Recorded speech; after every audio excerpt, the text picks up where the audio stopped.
one whom Jesus loved, and said to them, "They have taken the Lord out of the tomb, and we do not know where they have laid him." Then Peter and the other disciples set out and went toward the tomb. The two were running together, but the other disciple outran Peter and reached the tomb first. He bent down to look in and saw the linen wrappings lying there, but he did not go in. Then Simon Peter came, following him, and went into the tomb.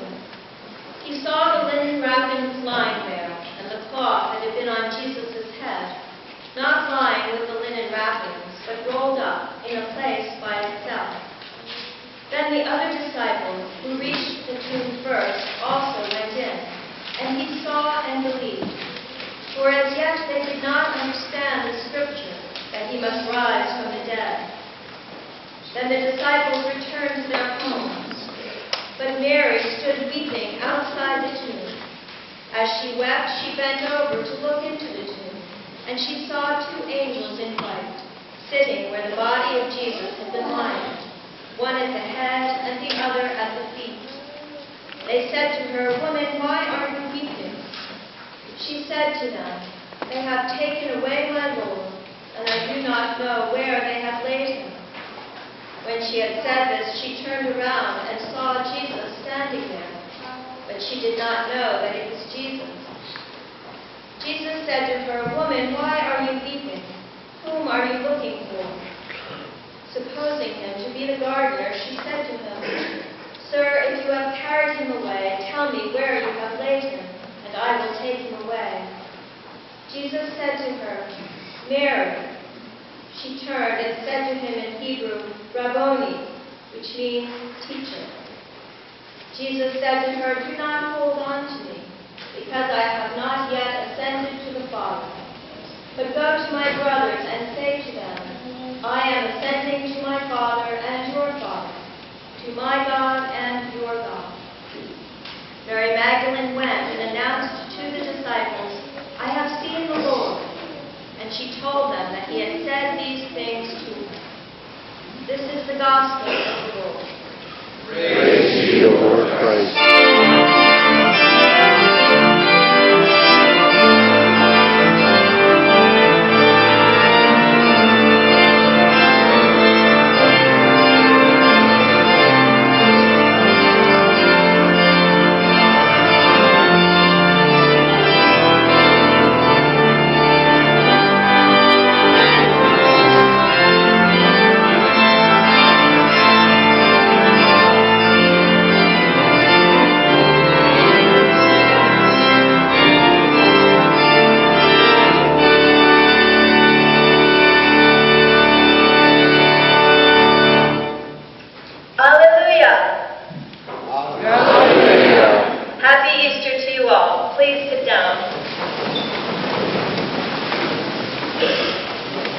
Well, it's a feast day today, a celebration day, and so I thought I'd start with a game.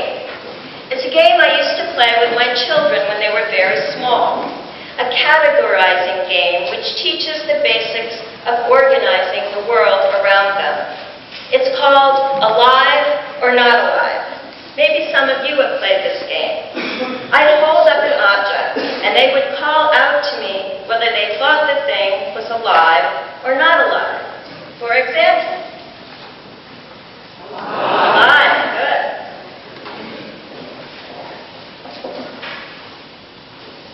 Not alive.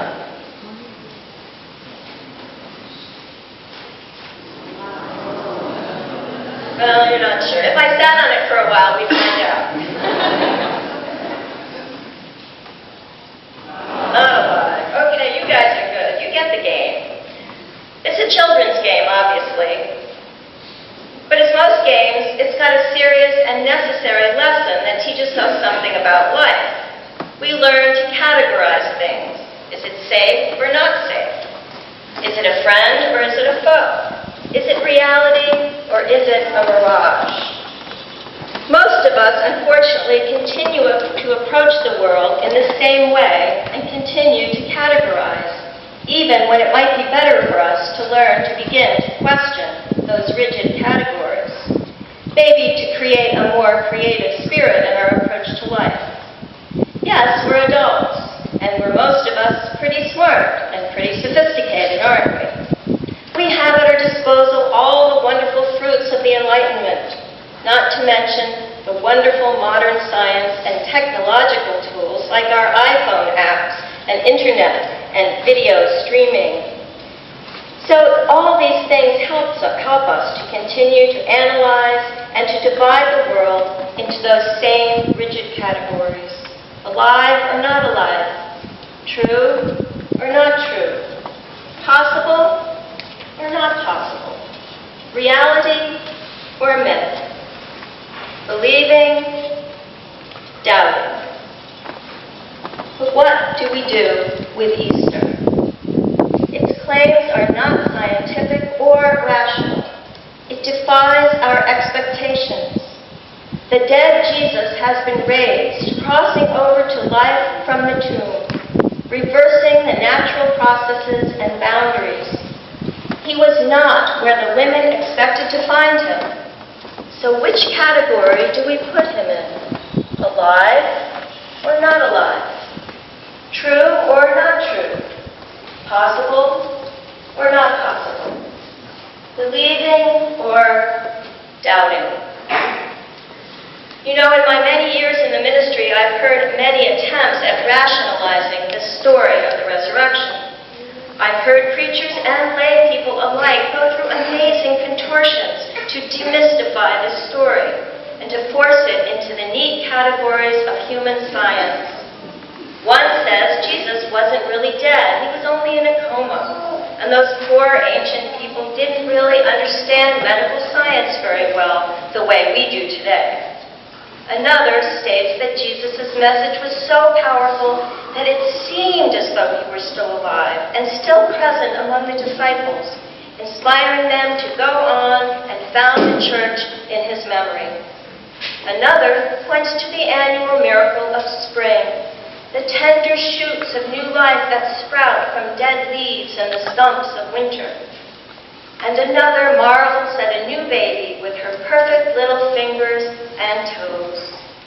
Well, I'm sorry, but I have to tell you what I think about all of that. Poppycock! Bah, humbug! Of course, yes, spring is wonderful and it lifts our spirits. And who doesn't marvel at the fingers and toes of a newborn baby? These things are wonderful and speak of the marvel of God's creation. But these things are not what the resurrection of Jesus is about. These are not miracles. They are part of the natural processes of life. Wonderful as they are a predictable part of God's creation, and they fit neatly into those categories we have memorized so well. They will not transform us. They will not save us. Jesus' resurrection does not fit into any of these tidy categories. And thanks be to God that it does not. The good news of the gospel is that the power of God transcends these categories, these scientific organizing principles, these human means by which we attempt to quantify the mysteries of life. Our God acts. The power of divine love has lifted Jesus from the tomb and catapulted him back into life again. It was God whose great I Am spawned the earth and all its categories of created things, both living and not living. It was the power of God that raised Jesus from the dead, returning him to life. And this same God promises to act again for us, to raise us from the little deaths within our own lives, conquering the category of death by raising us daily and forever to newness of life, just as he did with Christ. It is a huge, mystifying proclamation, this good news of Easter. Do we have the courage to believe in it, in this modern, sophisticated age? Do we have the humility to acknowledge that there is still some deep mystery at the heart of human death and life? Do we have the faith to dance forward to the music, even when we aren't sure of the rhythm or where where the steps will lead us. The author, Annie Dillard, reflected on this question when she visited a church service on an Easter Sunday long ago, and she wrote these words. It is madness to be wearing spring dresses and straw hats, Sunday suits and polished shoes. We should all be wearing crash helmets. Ushers should issue life preservers and signal flares. They should lash us to our pews. Yes, there is tremendous power in what we proclaim here this morning. The dead Christ is risen, raised by the power of God. And this risen, living Lord is here among us, calling to us, dancing with us, drawing us out of the neat categories by which we've orchestrated our lives to a place of new and deeper and more abundant life. If we can believe this, if we can open ourselves to this power, all the dead parts of ourselves will be brought back to life. We will ourselves rise from death to life, utterly transformed. Of course, this miracle of new life does not always burst upon us as it does on an Easter Sunday. There may not always be organ and orchestra and full choir singing the Schubert Mass. There may not always be lilies and azaleas around the altar. There may be no altar at all. Just as often, new life is born in the silent darkness that feels like a tomb. It may begin its quiet germination in the midst of grief, or loneliness, or desperation. That is, in fact, how it happened that first Easter, when the women came to the tomb in the dark of the early morning. They expected death, and at first there was no clear sign that they would find anything else. In John's version of the story, Mary assumes they have taken the body away and stands by the tomb weeping. In her grief, she could not yet imagine anything but the sting of death in that darkness. In Luke's version, there are two men in bright apparel who say to the women, "Why do you seek the living among the dead?" Why, indeed? The transformation had already taken place. In the darkness of the tomb, while the women were weeping, in the long watches of the night, life grew again like a seed sprouting in the dark soil. Today, 2,000 years later, we breathe in again the fragrance of that blossom. Then and now it explodes the rigid boundaries of our human categories. It invites us into mystery and wonder. It germinates the seeds of transformation in the darkest times of life, and then bursts forth with such beauty, we wonder that we did not recognize it all along.